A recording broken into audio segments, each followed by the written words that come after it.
Okay, here's the first edition of the EO Minute. I'm trying to keep this around 60 seconds.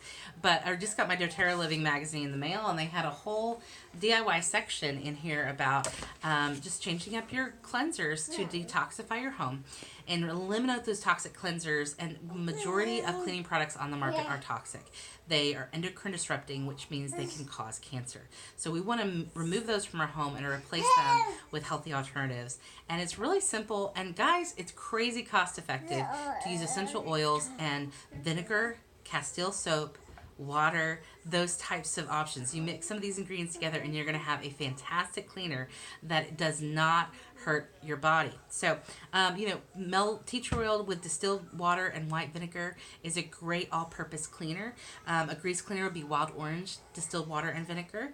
Glass cleaner would be white vinegar, rubbing alcohol, and cornstarch. These are just a couple of the recipes in the book.